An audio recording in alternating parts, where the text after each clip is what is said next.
Shatanga, Punzama Windipam Shika, boss of the road, you know, we roll. Yes, this is Windy President. Yes, endorsing Zisore Gondo TV, Lapskimbo, anyway, you day. Mwese aruzia zuluitika kuzisore gondo ndo kune nawo dzezimdanso mwaizia Punzama Windipam Shika. Eyo mazimbo mukudaze nasi tiri paziso sessions paziso Gondo TV nasinda tikwane mkuru anorema na president president mawani unoziya president wanesa nyika yese vanhu vachingocema navo kuti president Windy president mukuru wemawindi ngoma mukudazeko ndiripo mwangu skimbo zvise zvifamba zeko ngoma aiwa bo kunakirwa ndine mina hasa umana kona celebrity paside pako aunenge uchirira amana mabhebhi mukundoonere nemukuru wemawindi pamushika ngoma wangu munozoti chi muri munazorira kwese akuna kwamusingarire kugwere kublawayo kwadoma kuchii munenge muchipisa anditi azvinoita kuti munhu chakamboudza vanhu pamwe pane vamwe vanenge vachitofunga kuti mujani kwakunzi mukuru president anisa nyika yese vozi vamwe vangoziva mukuru president anisa nyika yese andikuvata kuti kuna mukuru wemahwindo anaye panapa who is Windy president mumbongouza kuti ndinoziva ya Windy president ndevanava vanoitwa Bezel Mugo Parewa ndiva vachaiva kutsika ndipomongo Windy president akuna vamwe vanofura panapa amana ndikupisa nasi ndikunzwa kufara maiziya ndikanoti ngoma wangu ndakakufonerai ndakakutsvagai why ndakanzwa kune album rakabuda zvamanje manje Ziso the album pandagaya kuti Ziso regondo ndakati Ziso ndakati ngoma vandimbira hera sini nderangu here ngoma wangu zvikupamba pama iri ngoma wangu inini zofaka aiwa ndikunakirwa zvangu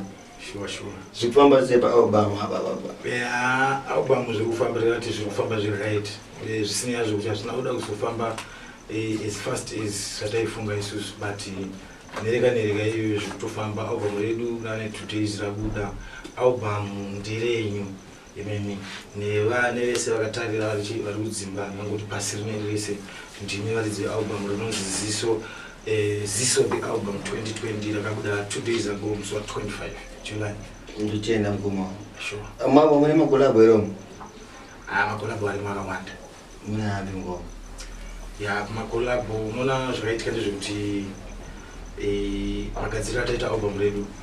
album rataida kuti ribude tichiti after corona ngati corona yakatozoya tiri pakati pekuita sei pekugadzira album saka tikazipesa tangoti after corona toita sei toburitsa zvino nekuchovhwa kwaita corona yacho isina kupera zvakazoramba zvichingoti totambe chingorekodha so ndati makolabo hatina wakawanda ndinikolabo na ndimuridzo ndikolabo na Winza ndikolabo na Tasha Miswa ndikolabo na Tasha Mbare okugaza ndikolabo na Suleiman Chimbetu ndikolabo again awanda kuna mwenda kutoita Piso wana kuti ndizvika panapa nakandichitora newe ndiri pa live izvo pamuchini wangu apa Rezo machinje tichiri pakati peinterview zvedu ka nangona mwe message yangu ndi yangoiswa makomenzi apa pale pantiri bada baba vyanzwisa na Windy bada Windy hanzi what your take on my drugs kune video ikutrenda yaJalavu kana wakaona ane baby achizine baby ndimbiro love song ende Jalavu vakati sumutse muri zvezimbabwe akabata kapau keka zvinozibhara wakitu Anzi what's your take on drugs? I don't know drugs chamwari yangu. Ma drugs anozongopira agara akanaka wese. Chinongoitika kuti ndichekuti matorerwo mamwe acho anozoitwa. Aizi takatomufuna nemo taitongwarwa singaite ngoma. But mushure mekuzongoona kuti hapana zviripo waizi tiri nguva nemari mechida. Hapana chakanaka chinobva madrugs. Ama ndofunga mapenzi kwa Windy president after said drug yo mamtinisa pamushina wangu apa pari mama komesi ndimaona but still katsokechi kwenye wede album Ziso the album Windy president ngoma wangu ndakuti ndikunakirwa na album nini ndabi kwa challenge za mambo ofisana nao kusangana nao muchibika chunji ya ma challenges akatiwandi but ndinongotaura mashoma wo chikutanga tikatoti corona COVID-19 yakati paradza zvinotiza then mari futi kuti tinge tichikwanisa kunyatsoita zvataishuvira chaizvo yanga yakatishotera. Then ndikatongoti nguva yaizonoita kunge yanoita shoma pakuti tine nguva dzataibvumirwa kufamba nenguva dzimwe dzatainzi musazofamba nekuda kwechirwere chiri kwachi saka ndingangoti ndozve zvimwe zvatingati zvakada kutombotinaidza zvakanyanya ata tichiita album radio. Kana munhu weza kuchema ndo zvakana maartista kutobata chozhamba kuti ma1 kuti ndofunga mapenzikiro amanawo ati still mangoma ndiwayo chetoti kuti president atipe phone number dzavo dzekuti mukwanise kushona album vasati vanaro then nepapage papo panokwanisa like but isatapinde papo ndongotiwo samkoma vava makuru wani mangoma kuti wongosiwa message vari kuma upcoming akusungirira kuna mwana kwachiona izvezvo vari kuda kuita sei kusvikawo palevel rina windi president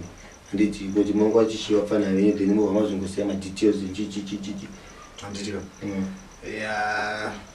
kune mapano vari kukura vanoti vachiri kutanga kusungirira ndingangoti ndokwanisa nguva tichiti ndonguva yacho kutoita zvinhu izvozvo and zvinoda kushinga zvakanyanyisa zvakanyanyanyanya zvakwakomitate wise more than 100% because music chaiyo ine nguva inozonoita kunge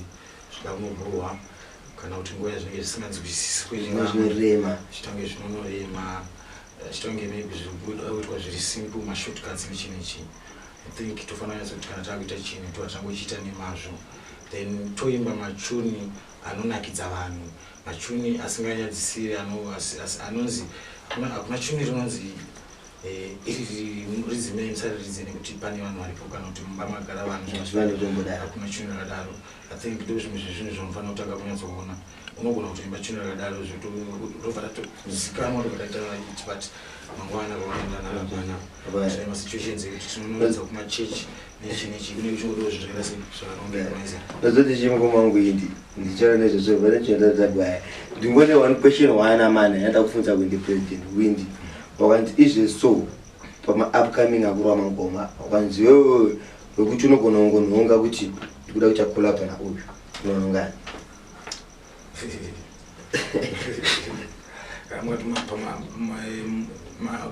upcoming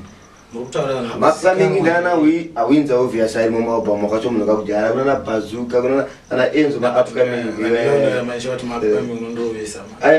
isusu manje pasori gondo winza Bazooka Enzo Engo Epatani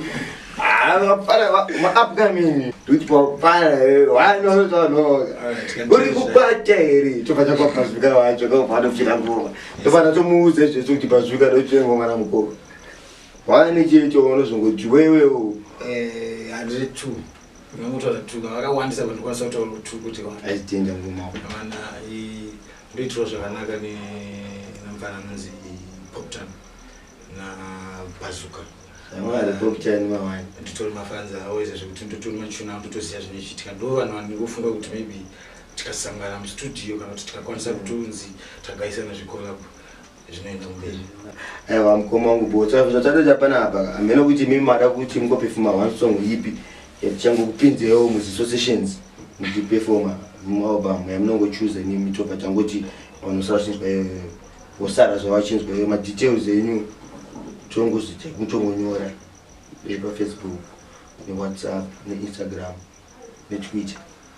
Alright, kana mati anfuti kuperforma kumwanya ngorero van freestyle vale ndingade chunire title track yaona kunozisisa ndikuchuna ndingade kumuimbira ngoma zakaba mkono chita kutombo kupinza apa takutopinza kuindi president mu studio apa ungoita zvinhu zvawo musana mutasi mushinzwa chuniro ma details evanoda kuzoda mangoma wa like apa page chichi namba ndotsenjira chi pa screen penye pa Killer Shanti MB Studios House of the Roti Kakuri Raparejo Ata like fire DJ Kevo Nakaruma Natakuchera MB Andizi Kikunyepera Ndakawanza Fembera Nasi Anjina Kana Wekuchemera Wangu Siso Akandi Parira akabva andikurira, my feelings akabva andikurira, ndakabva ndashanda